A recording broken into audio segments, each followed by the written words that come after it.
como un edificio entero terminó enfrentándose a su vecino más problemático. Cuando todo empezó yo tenía 17 años. Era mi primer trabajo serio y lo conseguí gracias a mi padre.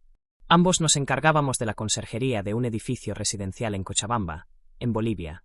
Nuestro trabajo consistía en vigilar las cámaras de seguridad, controlar accesos y encargarnos de algunas tareas de limpieza y mantenimiento. El puesto había quedado libre porque el chico que trabajaba antes se marchó.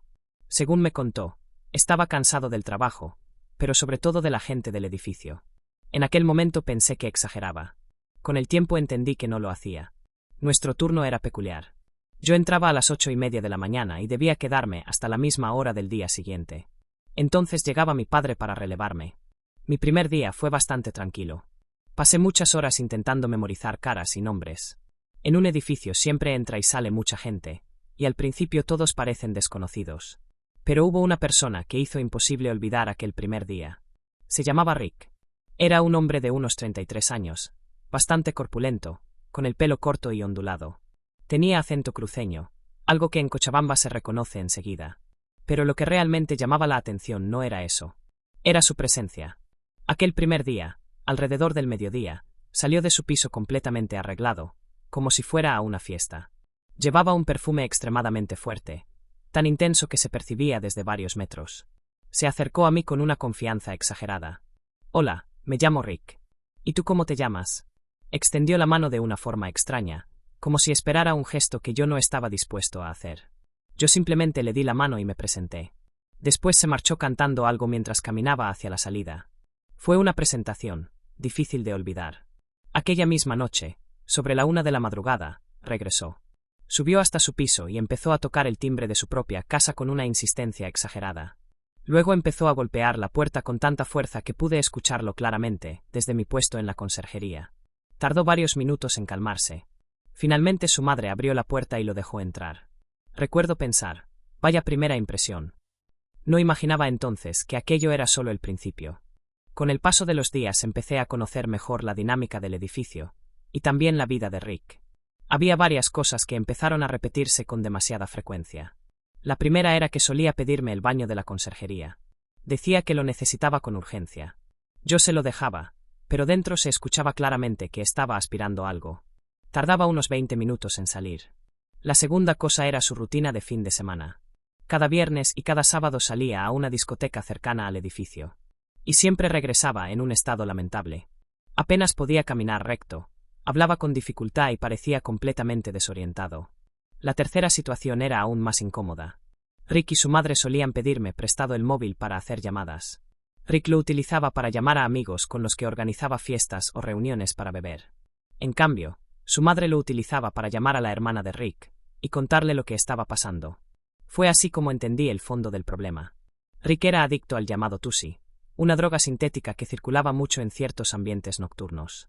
Y además bebía en exceso. Con el tiempo observé algo aún más preocupante.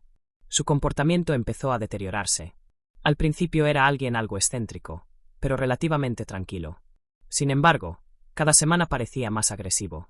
Las discusiones con su madre se volvieron habituales. Desde mi puesto en la conserjería podía escuchar los gritos. Ella intentaba convencerle de que dejara esos hábitos. Intentaba ayudarle. Pero Rick reaccionaba con enfado, con insultos, incluso con amenazas. Había noches en las que la situación era tan tensa que su propia madre se refugiaba fuera del piso. A veces la veía sentada en el vestíbulo, llorando en silencio. Otras veces se escondía en el pasillo de las escaleras con una manta y una almohada, intentando evitar una nueva discusión. En ocasiones incluso dormía en el sofá del lobby del edificio. Ver aquello siendo tan joven fue impactante. Porque te das cuenta de que una adicción no destruye solo a quien la sufre, también destroza a quienes intentan ayudarle. Pero lo peor estaba aún por llegar. Un día la situación se descontroló. Era una jornada aparentemente normal. Yo estaba en la conserjería esperando que no hubiera llamadas incómodas ni discusiones. De repente sonó el intercomunicador. Era la madre de Rick.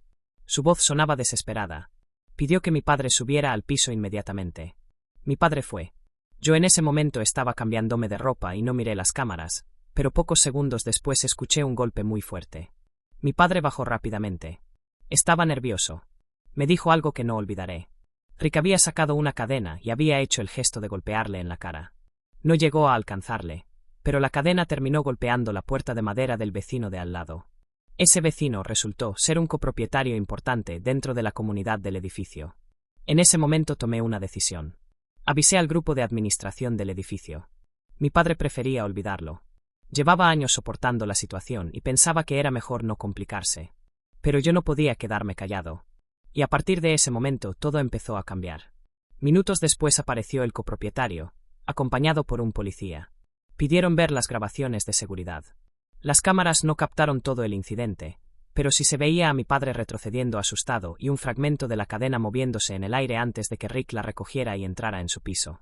Eso fue suficiente. Se abrió un caso formal contra él. No solo por el incidente del edificio, sino también por otros problemas que ya había tenido en supermercados y comercios de la zona. Incluso se supo que había amenazado a otra persona con un cuchillo. A partir de entonces, Rick dejó de ser solo un vecino problemático. Se convirtió en un caso policial. La policía empezó a buscarle. Y él pasó semanas encerrado en su piso, gritando solo, completamente fuera de control.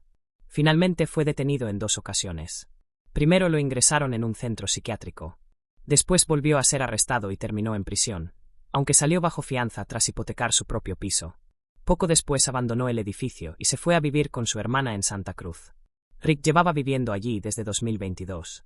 Pero en 2025 todo terminó. Hoy el edificio está en calma.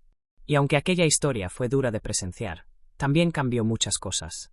Porque desde entonces la comunidad se volvió más firme con los problemas.